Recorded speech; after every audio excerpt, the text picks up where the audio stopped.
Sometimes practice sessions yield gold. 1, 2, 3, 4.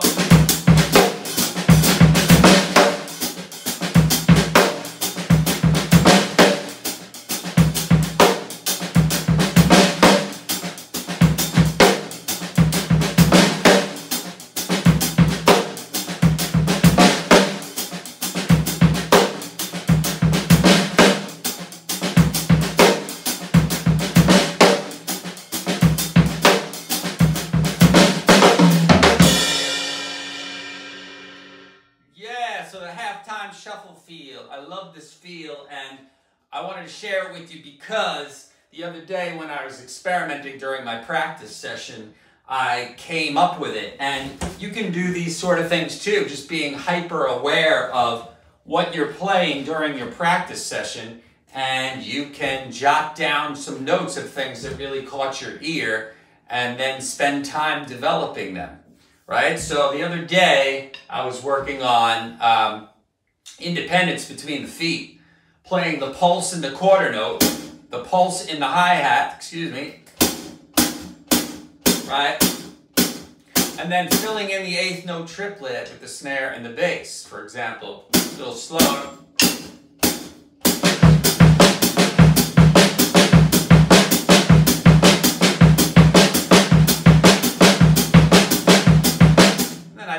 I make those snare drums ghost notes, give it more of like a groove feel.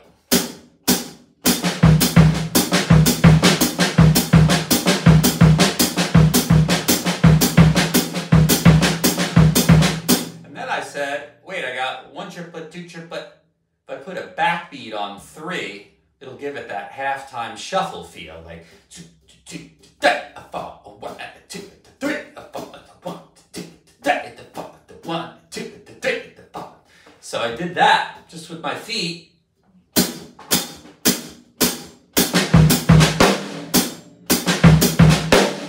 Right? So you got that much going on. And then I said, what if I added the shuffle rhythm in the right hand? Ching, ching, ching, ching, ching. Right? While keeping the hi-hat going on quarter notes. And I'll get that swoosh feel like this. 1, 2, 3, 4. 1, 2, 3, 4, 1, 2, 3, 4, 1, 2, 3, 4, 1, 2, 3. And I'm putting a little accent on 2 and 4 by hitting on the edge and the other notes with the tip. 1, 2, 3, 4, 1, 2, 3, 4. So it gives it like a lope, as Jeff Porcaro used to say, a lope. Right? Like a form to it, right? It's not just deep, deep, deep, deep, deep, deep, deep, deep. It's got a groove to it unto itself, just the hi-hat.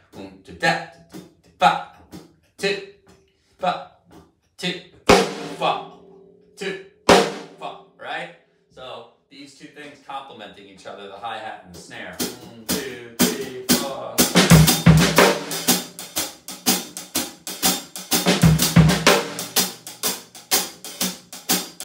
I just heard these other bass drums, so I got this going on. 1, 2, 3, 4.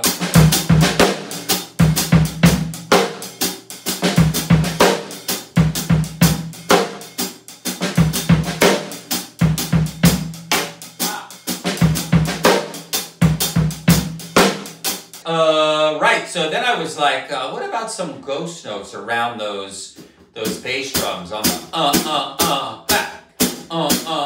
back, back. So I added those in and put a buzz on the last one leading to the backbeat.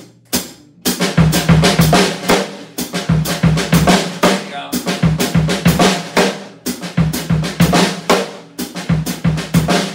And I bring the right hand over on 3, 4, on the second bar, second backbeat, so that I can get this long, extended buzz leading to the backbeat.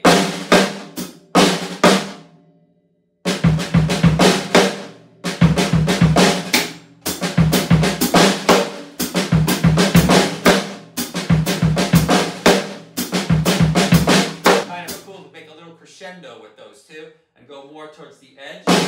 So it just sort of rings a little bit more. So you get,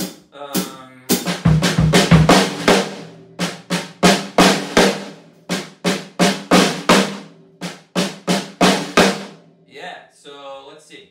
Put all that together. 1, 2, 3, 4.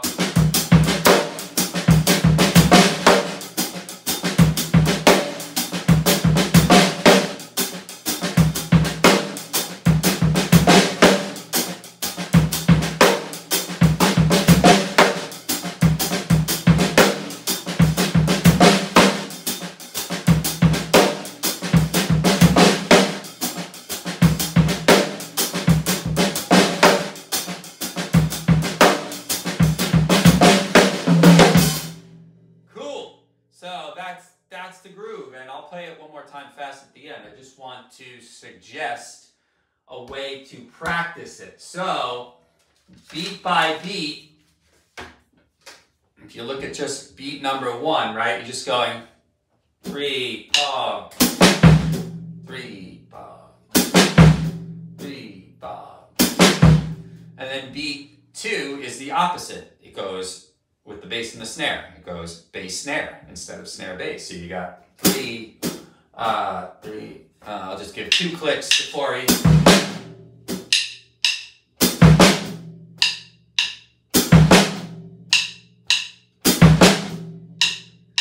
And now you practice those, they feel really comfortable, put them together. Beat 1 and 2. Right. Sing it.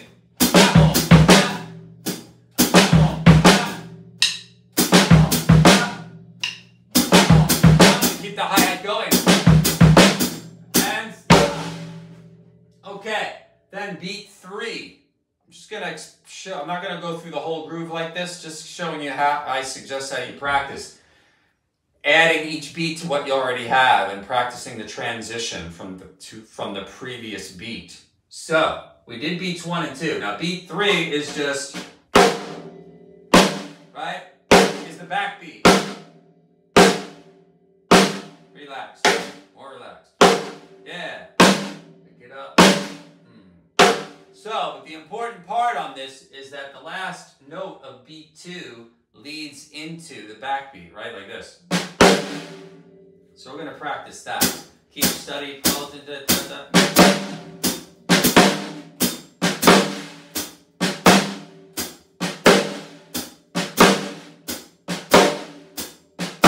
Beats 2 and 3, right? Because we put 1 and 2 together. Now we're going to put 2 and 3 together. Here we go.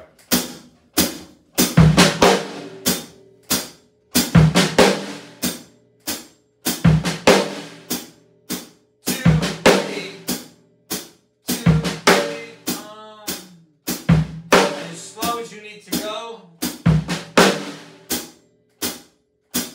This is great practice for me. Slow as I need to go. And stop. Then I would do 1, 2, and 3. Right? You see the sequence? So I did 1, beat 1. Then I did beat 2. Then I put 1 and 2 together to practice the transition. Because a lot of times we have trouble just with the transition. Not with the individual part, right? But the transition from beat to beat. Or from groove to fill. And from fill to beat. That's where I have challenges. Fill to beat, back to beat. So we put 2, connected 2 to 1. We have 1 and 2. Connected 3 to 2. Now we do 1, 2, 3. 2 beats in between each just to give some space. 1, 2. 1, 2. 1, 2. Listening for really consistent hi-hat, volume and pulse, right? Keeping the ghost notes low, like an inch or less off the head, and keeping that triplet flow. Make sure, and for accuracy on the bass drum.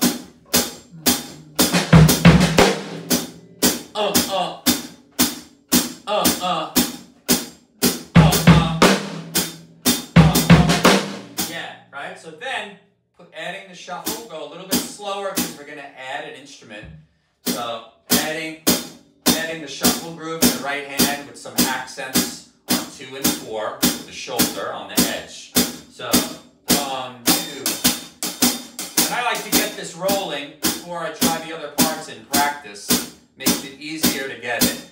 And then you can try it from a dead stop later.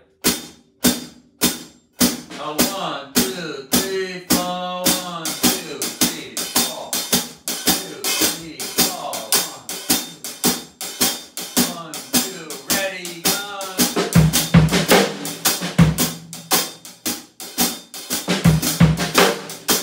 Leaving a whole measure in between now. 1, 2, 3, 4. 1, 2, 3. Beat 1, learn it. Beat 2, learn it. Practice going from 1 to 2. When that's solid, learn beat 3. Practice going from 2 to 3. Then play 1, 2, 3, etc. through the whole groove. I'm not going to do the second measure. What I'm going to do is play the groove one more time for you. And I hope you dig it. Leave me comments, questions. I'd love to see your version of this. I love this feel. I was just playing some Rosanna today by Toto. Love that feel. It's never-ending practice, that tune. There's so many different things going on. Okay, here we go. We're going to call this the 1 up, 1 down triplet halftime funk. Yes! 1, 2.